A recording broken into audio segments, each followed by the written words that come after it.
ವೈಯಕ್ತಿಕವಾಗಿ ಕೋಟಿ ಕೋಟಿ ನಮನಗಳನ್ನು ಸಲ್ಲಿಸುತ್ತಾ, ಅದೇ ತರನಾಗಿ ಗ್ರಾಮದ ಆರಾಧ್ಯ ದೇವತೆ ಆದಿಶಕ್ತಿ ಜಗನ್ಮಾತೆ ಮಹಾತಾಯಿ ದುರ್ಗಮ್ಮ ದೇವಿಯ ಚರಣ ಕಮಲಗಳಿಗೆ ಸರ್ವರ ಪರವಾಗಿ ಶತಕೋಟಿ ಪ್ರಣಾಮಗಳನ್ನು ಸಲ್ಲಿಸುತ್ತಾ, ಅದೇ ತರನಾಗಿ ನಮ್ಮ ವಿಶೇಷವಾಗಿ ಬೇವೂರಿನಲ್ಲಿ ಕಲ್ಗುಡಿ ಓಣಿ ಅಂದ್ರೆ ಒಂದು ಏನೋ ಹೊಸತನ ಇದ್ದೇ ಇರುತ್ತೆ ಅಂತ ಕಲ್ಗುಡಿ ಓಣಿಯ ಆರಾಧ್ಯ ದೈವವಾದಂತ ಶ್ರೀ ಸಂಗಮನಾಥನ ಪಾದ ಪದ್ಮಗಳಿಗೆ ಸರ್ವರ ಪರವಾಗಿ ಹನಿಯನ್ನು ಮುಣಿಯಲು, ಜೊತೆಗೆ ಆದಿಶಕ್ತಿ ಜಗನ್ಮಾತೆ ಕಾಳಿಕಾದೇವಿಯ ಚರಣ ಕಮಲಗಳಿಗೆ ಸರ್ವರ ಪರವಾಗಿ ಶಿರವಾಗಿ, ಅದೇ ತರನಾಗಿ ಶಿವನ ಸ್ವರೂಪದಲ್ಲಿ ಉದ್ಭವ ಆದಂತ ಶ್ರೀ ವೀರಭದ್ರೇಶ್ವರ ದೇವಸ್ಥಾನ, ಆ ವೀರಭದ್ರನ ಚರಣ ಕಮಲಗಳಿಗೆ ಸರ್ವರ ಪರವಾಗಿ ಹಾಗೂ ನನ್ನ ವೈಯಕ್ತಿಕವಾಗಿ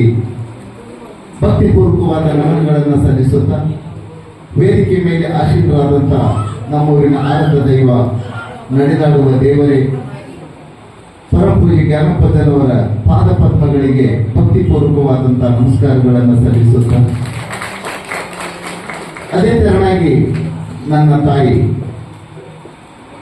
ದೇವತೆನೆ, ನನ್ನ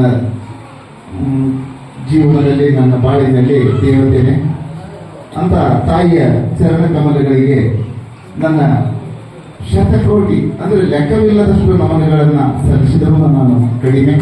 ಅವರ ಪಾದಕೃತಿಯಿಂದ ನನ್ನ ಅಕ್ಕ ಸಹೋದರಿ ನನ್ನ ಬಲಗೈ ಅವಳು ಪಾದಕಮಲಗಳಿಗೆ ನನ್ನ ನನ್ನ ಕುಟುಂಬದ ಪರವಾಗಿ ಭಕ್ತಿಪೂರ್ವಕ ನಮಸ್ಕಾರಗಳನ್ನು ಸಲ್ಲಿಸುತ್ತಾರೆ. ವೇದಿಕೆ ಮೇಲೆ ಆಶೀರ್ವಾದಂತ ನನ್ನ ಗುರುಗಳು ಶಿವಯ್ಯ, ಹಿರಿಯರು ಶರಣಪ್ಪಣ್ಣ, ಶಿವರುದ್ರಪ್ಪಣ್ಣ, ರಕ್ಷಕರು, ನಾಡಿನ ರಕ್ಷಕರಾಗಿ ಸೇವೆ ಮಾಡಿ ಬಂದಿದ್ದಾರೆ ಅಂದರೆ ಅದಕ್ಕಿಂತ ಹೆಚ್ಚಿನ ಸೇವೆ ಇನ್ನೊಂದಿಲ್ಲ ಅವರಿಗೆ. ಅದೇ ತರನಾಗಿ ನನ್ನ ಹಿರಿಯನ ಸ್ವರೂಪದಂತಹ ಗುಲಾತಿ ಜ್ಞಾನಪ್ಪಣ್ಣವರು, ಅದೇ ತರನಾಗಿ ಇಲ್ಲಿ ನಮ್ಮ ಊರಿನ ಹಿರಿಯ ಮಗ ಅಂತಾನೆ ಕರೆಸಿಕೊಂಡಿದ್ದಾನೆ ಬಸಪ್ಪಣ್ಣ ಅವರಿಗೂ, ಅದೇ ತರನಾಗಿ ಹಿರಿಯರು ಆತ್ಮೀಯರು ಸಹೋದರ ಸ್ವರೂಪರಾದಂಥ ಗುರಪ್ಪಣ್ಣ ಕಲ್ಗುಡಿಯವರಿಗೆ, ಹಾಗೂ ಈ ಎಲ್ಲ ನನ್ನ ಮಾರ್ಗದರ್ಶಕರು ಹಿರಿಯ ಅಣ್ಣನ ಸ್ವರೂಪದಲ್ಲಿರುವಂತಹ ಸಣ್ಣಪ್ಪಣ್ಣ ಕಲ್ಗುಡಿಯವರೇ, ಹಾಗೂ ನನ್ನ ಇನ್ನೋರ್ವ ಸಹೋದರ ಸ್ವರೂಪದ ಹುಚ್ಚಪ್ಪಣ್ಣ ಕಲ್ಗುಡಿಯವರೇ, ಹಾಗೂ ಇನ್ನೊಬ್ಬ ಮಾರ್ಗದರ್ಶಕ ಆತ್ಮೀಯ ಒಡನಾಟಿ ಅಡಿಯಪ್ಪಣ್ಣ ಸುಳಿಬಾಯಿಯವರೇ, ಇವರೆಲ್ಲರಿಗೂ ನನ್ನ ಕುಟುಂಬದ ಪರವಾಗಿ ನನ್ನ ವೈಯಕ್ತಿಕವಾಗಿ ಭಕ್ತಿಪೂರ್ವಕವಾದಂತಹ ನಮಸ್ಕಾರಗಳನ್ನು ಸಲ್ಲಿಸುತ್ತಾ,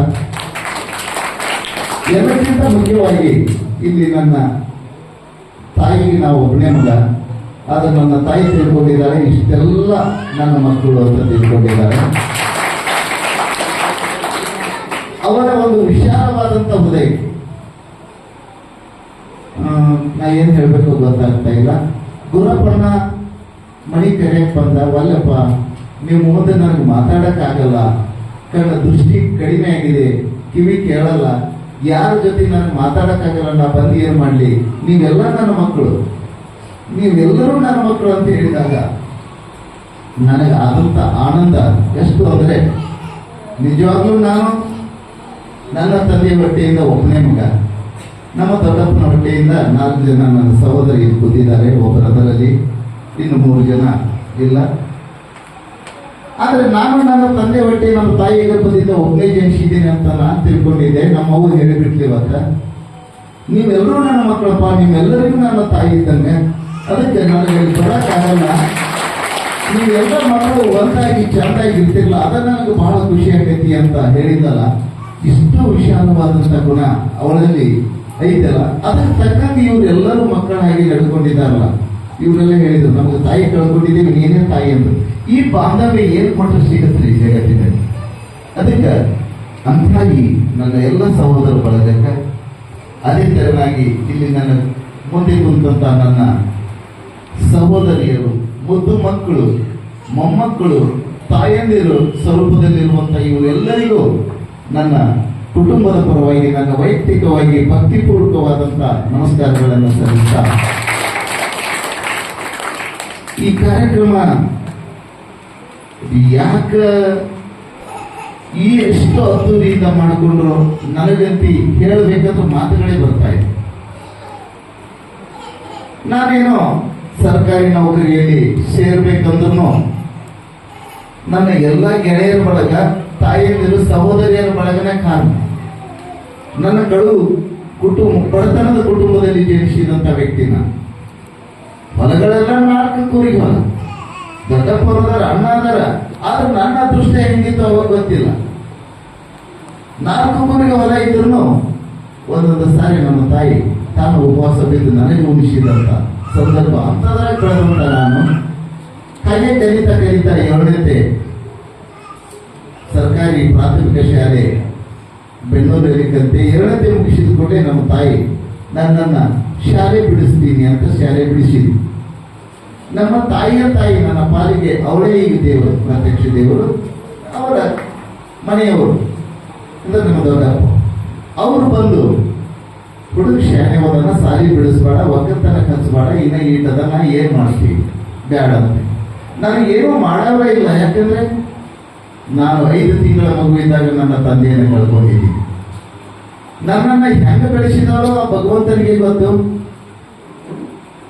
ಅದಕ್ಕೆ ಅವ್ರು ಬಂದು ಏನಂದ್ರು, ಇಲ್ಲ ಅವನ್ನ ನಾವು ಕರ್ಕೊಂಡು ಹೋಗ್ತೇವೆ, ಶಾಲೆಗೆ ಹಚ್ತೇವೆ ಅಂತೇಳಿ ನಮ್ಮ ದೊಡ್ಡಮ್ಮ ನಮ್ಮ ದೊಡ್ಡಪ್ಪ ಬಂದು ಬೆಳಗಾವ್ ಶಾಲೆಗೆ ಹಚ್ಚಿದ್ರು. ಕ್ರಾಂತಿವೀರ ಸಂಗೊಳ್ಳಿ ರಾಯಣ್ಣ ರೆಸಿಡೆನ್ಷಿಯಲ್ ಸ್ಕೂಲಿಗೆ 8, 9, 10ನೇ ತರಗತಿಯನ್ನ ಅಲ್ಲಿ ಓದ್ಕೊಂಡು PUCಗೆ ಇಲ್ಲಿ ಬಂದ್ರೆ ಮತ್ತೆ ಬಿಡಿಸ್ತಾಳ ಶಾಲೆ ಅಂತ ತಿಳ್ಕೊಂಡು PUC 2 ವರ್ಷನ ಅಲ್ಲೇ ಬದಾಮಿ ತಾಲೂಕು, ಹೌದು ಎಂಕಂಚಿ ಮಣಿನಾಗರ ಊರು. ಅದಕ್ಕೆ ಇಲ್ಲಿ ಬೇಡ ಅಂತ ನಾನು ಅಲ್ಲೇ ಬದಾಮಿಗೆ ವೀರ ಪುಲಕೇಶಿ ಕಾಲೇಜಿನಲ್ಲಿ PUCಗೆ ಹಂಚಿಬಿಟ್ರು. 2 ವರ್ಷ ಅಲ್ಲಿ PUCಯನ್ನ ಮುಗಿಸಿದೆ. ಮುಗಿಸಿ ಆದ ಮೇಲೆ ಮತ್ತೂ ಬಿಡಿಸಬಾರದಂತ ತಿಳ್ಕೊಂಡು ಡಿಗ್ರಿ ಹೆಸರು ಅಡ್ಮಿಷನ್ ಮಾಡಿಸಿದ್ರು. BA ಪದವಿಯನ್ನ ಬಸವೇಶ್ವರ ಕಲಾ ಮಹಾವಿದ್ಯಾಲಯ ಬಾಗಲಕೋಟೆಯಲ್ಲಿ 3 ವರ್ಷ BA ಅನ್ನ ಮುಗಿಸಿದೆ. ಅದಾದ ಮೇಲೆ B.Ed ಅನ್ನ ಇಲ್ಕಲ್ಲಿನ SR ಕಂಟಿ ಕಾಲೇಜಿನಲ್ಲಿ ಮುಗಿಸಿದೆ. ಒಟ್ಟಾರೆ ಇದಕ್ಕೆಲ್ಲ ಕಾರಣ ಯಾರಪ್ಪ ಅಂತಂದ್ರೆ ನನ್ನ ದೊಡ್ಡಮ್ಮ ದೊಡ್ಡಪ್ಪ, ಜೊತೆಗೆ ಇಲ್ಲಿ ಎಲ್ಲ ನನ್ನ ನೋಡ್ಕೊಳ್ಳೋರು, ನನ್ನ ಮನೆತನ, ನನ್ನ ಈ ಹೊಲಮನೆ ನೋಡ್ಕೊಳ್ಳೋರು ಯಾರಪ್ಪ ಅಂದ್ರೆ ನನ್ನ ಆತ್ಮೀಯ ಗೆಳೆಯವರಿಂದ ದೊಡ್ಡಪ್ಪ ಅಂದ್ರೆ ದೊಡ್ಡಪ್ಪ, ನಮ್ಮ ಸಹೋದರರು ಇಲ್ಲಿದ್ದಾರಲ್ಲ ಇವರು ಎಲ್ಲರೂ ನಾವು ನೋಡ್ಕೋತೇವೆ ಈ ಶಾಲೆಗೆ ಕಳಿಸಿದ್ರು. ಅವರು ಎಲ್ಲರ ಒಂದು ಶುಭ ಹಾರೈಕೆಯೊಂದಿಗೆ ಒಳ್ಳೆ ಫಲಿತಾಂಶವನ್ನು ಪಡ್ಕೊಂಡು ರಿಸಲ್ಟ್ ಬಂತು.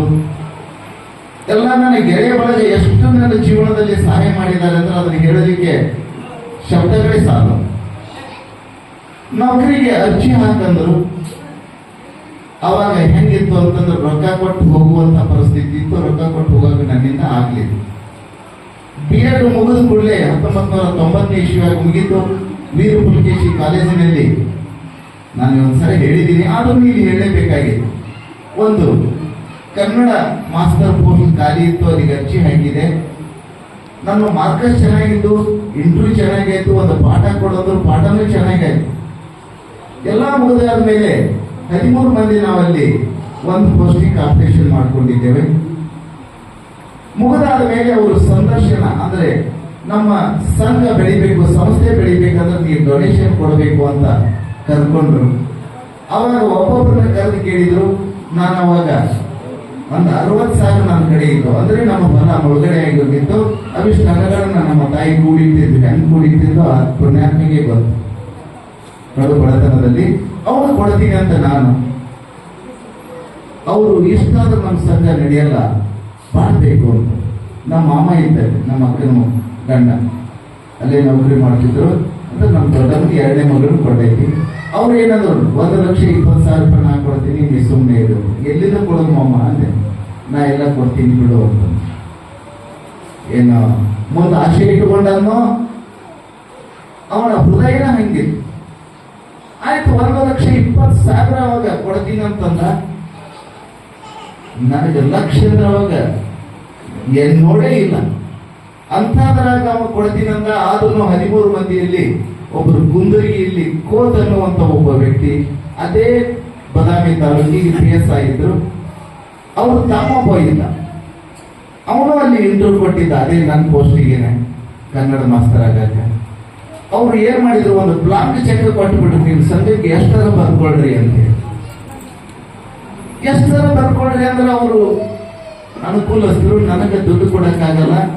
ಅವ್ರು ಕರೆದು ಮತ್ತೊಂದು ಕೇಳಿದ್ರು, ನೋಡಪ್ಪ ಹಿಂಗೈತಿ, ಇನ್ನಿಷ್ಟು ಏನಾದ್ರು ಕೊಡ್ತೀನಿ ಅಂದ್ರೆ ನಿನ್ನ ತಗೋತೀವಿ, ಭಾಳ ಶಾನೆ ಅವ್ರು ಹಿಂಗೆ ಚೆನ್ನಾಗಿ ಪಾಠ ಮಾಡ್ತಿ, ಮಾರ್ಕ್ಸ್ ತಗೋದ ಒಂದು ಸಾಹೇಬ್ರು ನನ್ನ ಕಡೆ ಸಾಧ್ಯನೇ ಇಲ್ಲ ಅಂತಂದ್ರೆ, ಅವಾಗ ಅದು ಆ ಶಿಕ್ಷಕ ವೃತ್ತಿಯಿಂದ ವಂಚಿತನಾಗ ನನ್ನ ತಗೊಳ್ಳಿಲ್ಲ. ಕೋರ್ಟ್ ಸಾಹೇಬರು ತಮ್ಮಣ್ಣ ತಗೊಂಡ್ರು. ತಗೊಂಡಾದ್ಮೇಲೆ ಅವತ್ತ ತೀರ್ಮಾನ ಮಾಡಿದ್ದೇನೆ, ನನ್ನ ಜೀವನದಾಗ ಒಂದು ನಯ ಪೈಸಾ ಕೊಟ್ಟು ಸರ್ ನೌಕರಿಗೆ ಹೋಗೋದು ಬೇಡ, ತಾನಾಗೆ ಬಂದ್ರ ಸರ್ಕಾರಿ ನೌಕರಿ ಬರ್ಲಿ, ಇಲ್ಲಾಂದ್ರೆ ಬಿಡ್ಲಿ ಅಂತ ತೀರ್ಮಾನ ಮಾಡಿ ಅವೇ 60,000 ರೂಪಾಯಿ ತಗೊಂಡು ಬಂದು ಹೊಲದಾಗ ಬೋರ್ ಹಾಕ್ಸಿದೆ. ಬೋರ್ ಹಾಕಿಸಿದಾಗ ಬಾಗಲಕೋಟೆಯಿಂದ ಆಲ್ಮಟ್ಟಿವರೆಗೂ ಆದ್ರೂ ಒಂದೂ ಬೋರ್ ಇರಲಿಲ್ಲ. ಮೊಟ್ಟ ಮೊದಲಿಗೆ ಬೋರ್ ಹಾಕಿಸ್ತಾವ ನಾನು. ಎಲ್ಲಾರು ಬೈದ್ರು, ತಿಪ್ಪಗೋಡ್ಶಿಯನಿಗೆ ಹುಚ್ಚಿಡದೈತಿ, ಮಗ ಹೆಂಗೆ ಹೇಳ್ತಾನೆ ಹಂಗೆ ಕೇಳಕತ್ಯಾಳ. ಅಲ್ಲ, ನಾವೆಲ್ಲ ಬಾವಿ ತರಿಸ್ತೀವಿ, ಇಷ್ಟಿಷ್ಟಾಗಲ್ಲ ಬಾವ್ಯಾಗ ನೀರು ಸಿಗೋದು, ಈಗ 6 ಇಂಚಿನ ಬೋರ್ನ್ಯಾಗ ನೀರು ಎಲ್ಲಿಂದ ಸಿಗ್ತೈತಿ? ಮಗನ ಮಾತು ಕೇಳಿ ತಿಪ್ಪಗೋಡ್ಶಿಯನಿ ಹಾಳಾಕಳ್ ನೋಡೋದು, ಭಗವಂತ ನಿನ್ನ ಇಚ್ಛೆ ಇದ್ರೆ ನಾನು ಏನ್ ಮಾಡಕ್ಕಾಗಲ್ಲ, ಪ್ರಯತ್ನ ಮಾಡ್ತೇನೆ ಅಂತ ಮಾಡಿದೆ. ಆ ಭಗವಂತನ ಇಚ್ಛೆ ಹೆಂಗಿತ್ತು ಏನೋ, 4 ಇಂಚು ನೀರು ಸಿಕ್ತು. 4 ಇಂಚು ನೀರು ಸಿಕ್ಕಾಗ ಅದು ಹೆಂಗ, ಊರಾಗ ಯಾರೋ ಬೋರ್ ತಗೊಂಡು ಬಂದಿದ್ರು ಗಾಡಿ. ನಾವು ಅವತ್ತು ನನ್ನ ತಂಗಿ ಮದುವೆ ಅಂದ್ರೆ ನಮ್ಮ ಈಶ್ವರಗೌಡರ ಸಣ್ಣ ತಂಗಿ ಮದುವೆ, ಅವತ್ತು ಎಲ್ಲರೂ ತಯಾರಾಗ್ಯಾವೆ. ಆದ್ರೆ ಅವ್ರು ಬೋರ್ ತಗೊಂಡು ಬಂದು ನೋಡ್ರಿ, ಒಂದು ವಿಚಾರ ಹೇಳ್ತೀನಿ, ಪಂಚಗೈತೆ ಅಂತ ಅವತ್ತ ಪಂಚಗದಾಗ ಹಾಕಿಸಬಾರ್ದು ಅಂತ ಅವರು ತಿಳ್ಕೊಂಡು ನನ್ನ ತೆಗೆ ಬಂದು, ನೋಡಪ್ಪ ಗಾಡಿ ಐತಿ ಬಂದೈತಿ, ಇನ್ನು ಹೊಳ್ಳಿ ಊರು ಬಿಟ್ಟು ಹೊಳ್ಳಿ ಹೋದ್ರೆ ಸಿಗುದಿಲ್ಲ, ಒಂದ್ ಸ್ವಲ್ಪ ಮಳೆ ಆಗೈತಿ, ನಮ್ಮ ಹೊಲದಾಗ ಗಾಡಿ ಹೋಗುದಿಲ್ಲ, ಅದಕ್ಕೆ ಗಾಡಿ ಕಳ್ಸೋದು ಬೇಡ, ನಿನ್ನೊಂದು ಕೆಂಪು ಗಟ್ಟಿಯಲ್ಲಿ ಹಾಕಿಸು ಅಂತ. ನಾ ಏಕೋಭಾವದ ಮನುಷ್ಯ, ಪಂಚಗಳು ಗೊತ್ತಿಲ್ಲ, ಇಂಥವ್ರ ಅಪ್ಪನ ಆಶೀರ್ವಾದ ಹೊಂದಿದ್ರೆ ಅದೇ ದೊಡ್ಡ ಸರ್ವಸ್ವ. ಹಂಗ ಒಂದು ನಂಬಿಕೆ ಮೇಲೆ ಇದ್ದಾವ. ನನ್ನ ಹತ್ರ ದುಡ್ಡು ಇಲ್ಲ, ಮತ್ತೆ ನಾಳೆಗೆ ತಂಗಿ ಮದುವೆ ಐತಿ ಅಂದ ತಕ್ಷಣ ಮುಂಜಾನೆ ಹೋಗ್ಬೇಕು ಹೆಂಗಂದು ಇಲ್ಲ, ಅವ್ರು ಕಳ್ಸೋನು ಏನಾರು ಮಾಡು. ಅವರು ಗಾಡಿ ಹೋದ್ರೆ ಹೊಳೆ ಬರೋದಿಲ್ಲ. ಮೇ 19ನೇ ತಾರೀಕು ಇನ್ನು ಬಂತಂದ್ರೆ ಹೊಳೆ ನಮ್ಮ ಪಾಳೆ ಸಿಗುದಿಲ್ಲ ಅಂದವ್ರು. ನನಗಂದ್ರು ಆಯ್ತು ರೊಕ್ಕ ಮಾಡಿ ನೀ ಯಾವಾಗ ಕೊಡು ಅಂದ್ರು. 10,000 ಮನೆಯಾಗಿದ್ದು 10,000 ಕೊಡ್ತೀನಿ ನೋಡಂತೆ. ತಗೊಂಡೋಗಿ ಗಾಡಿ ನಿಲ್ಸಿದೆ, ಮನೆಗೆ ಯಾರಿಗೆ ಹೇಳಿಲ್ಲ, ಹೊರಗ ಇದು ಅಕ್ಷಿ ಅಂತ. ಗಾಡಿ ಹೊಂದಾಗ ನಿಂದ್ರಿಸಿ ಮನೆಗೆ ಬಂದೆ, ಯಾವೇ ಬೋರ್ ಪಾಯಿಂಟ್ ತೋರಿಸಿದ್ದೇವಲ್ಲ ಮೊನ್ನೆ, ಬೋರ್ ಗಾಡಿ ಬಂದೈತಿ, ಬೋರ್ ಹಾಕಿಸ್ತೀನಿ ಅಂತ. ಅಯ್ಯ ತಮ್ಮ ಪಾಚಿಗೆ ಬೇಡ ಅಂತ ನಮ್ಮ ಮನೆ ಒಂದು ಪಾಚಿಗೆ ಏನೋ ಮಾಡೋದಿಲ್ಲ, ಬೇಕು ಗಾಡಿ ನಿಂದ್ರಿಸಿ ಬಂದೀನಿ, 10,000 ಕೊಟ್ಟು ಬಂದೀನಿ, 10,000 ಹೋಗ್ಕೋಬೇಕು, 10,000 ದೊಡ್ಡದ ನನಗೆ ಬ್ಯಾಂಕ್ ಮಾಡಲಿ ಅಣ್ಣನ ಚಿಗುರಿಗೆ ಅಪ್ಪ ಅವ್ರು ಬಂದಿದ್ರು. ಇಂಥವ್ರ ಆಶೀರ್ವಾದನೇ ಎಲ್ಲ, ಗೆಳೆಯರ ಬಳಗನ ಆಶೀರ್ವಾದ, ನಾನು ತಾಯಿಯಿಂದ ಆಶೀರ್ವಾದ. ಅವ್ರಿಗೆ ಹೇಳಿದೆ, ಒಂದು ಚರಿಗೆ ನೀರು ತಗೋತಮ್ಮ, ಲಕ್ಕಮ್ಮ ದೇವಿ ಊರು ಗ್ರಾಮ ದೇವತೆ, ಅಲ್ಲಿ ಪೂಜೆ ಮಾಡಿಸು, ತಗೊಂಡು ಹೋಗಿ ಅಲ್ಲಿ ಹಾಕು, ಅದು ಬೀಳ್ಬೇಕಂದ್ರೆ ನನಗೆ ಕೇಳು ಅಣ್ಣನ. ಅಷ್ಟು ಮಾಡಿ ನಮ್ಮ ಅವನು ಕರ್ಕೊಂಡೋಗಿ ಅವ್ರ ಮುಂದೆ ಹೇಳಿಸಿದೆ. ಆಯ್ತಪ್ಪ ಅದ್ರ ತಗೊಂಡೋಗಿ ಬೋರ್ ಹಾಕ್ಸಾಕತ್ತಿದೆ. ಇಡೀ ಊರು ಮಂದಿ ನೋಡಕ್ ಬಂದರು. ಬೋರ್ ಅಂದ್ರೆ ಗೊತ್ತಿಲ್ಲ, ಬಾಗಲಕೋಟೆಯಿಂದ ಆಲ್ಮಟ್ಟಿವರೆಗೂ ಸಾಕಷ್ಟು ಬಾವಿ, ಹೊಡೆದಂಡಿ ಪೈಪ್ಲೈನ್, ಬೋರ್ ಗೊತ್ತಿಲ್ಲ. ಒಂದಿಷ್ಟು ನಾನು ಖರ್ಚಿದ ಸುರುಮರಿ ಹಚ್ಚಿದೆ, ಚಾ ಪುಗಾರ್ ನಡೆಸಿದೆ. ಇಡೀ ಹೊಲ ತುಂಬಾ ನೋಡಾಕ ಮಂದಿ, ಸಾಲೋದ್ ಹೊಲ, ಈ ಟ್ರೈಕ್ ಹೆಂಗೆ ಬೋರ್ ಬೀಳ್ತೈತಿ. ಭಗವಂತನ ಇಚ್ಛೆ ಹೆಂಗ ಗೊತ್ತಿಲ್ಲ. ನಮ್ಮ ಅವನ ವಿಷಯ ಗೊತ್ತಾಯ್ತು, ಅವನು ಬಂದ್ಬಿಟ್ಟು ಅವ್ರಿಗೆ ಹೇಳಿದ್ದೀನಿ. ನಮ್ಮ ಶ್ರೀಮತಿ ಅವರ ಕಾಕ ಚೇರ್ಮನ್ ಬಂದೆವು. 132 ಫುಟಿಗೆ 4 ಇಂಚು ನೀರು ಸಿಗ್ತದೆ. ಇವರೆಲ್ಲರೂ ಮದುವೆಗೆ ಹೋಗ್ಬಿಟ್ರು, ನಮ್ಮ ಬ್ರದರ್ ಎಲ್ಲರ ಮನೆಯವರು ಯಾರೂ ಇಲ್ಲ, ನಾನು ಒಬ್ಬನೇ ನಮ್ಮ ಮಾವ. 4 ಇಂಚು ನೀರು ಸಿಕ್ಬಿಡ್ತು. ಮತ್ತೆ ಇದಕ್ಕೆ ಎಲ್ಲಿಲ್ಲದ ಖುಷಿ, ಬಡವನಿಗೆ ಭಾಗ್ಯ ಬಂದಂಗೆ ಆಗಿಬಿಡ್ತು. ಆಯ್ತು ಅಂತ ತಿಳ್ಕೊಂಡು ನೌಕರಿ ವಿಚಾರಣೆ ಬಿಟ್ಟೆ. 3 ವರ್ಷ ಒಕ್ಕತನ ಮಾಡಿದ್ವಿ. ಒಕ್ಕತನ ಅಂದ್ರೆ ನಮ್ಮ ಮನೆಗೆ ಎತ್ತಿಲ್ಲ, ಏನೂ ಇಲ್ಲ. ಎಲ್ಲ ನನ್ನ ಗೆಳೆಯರ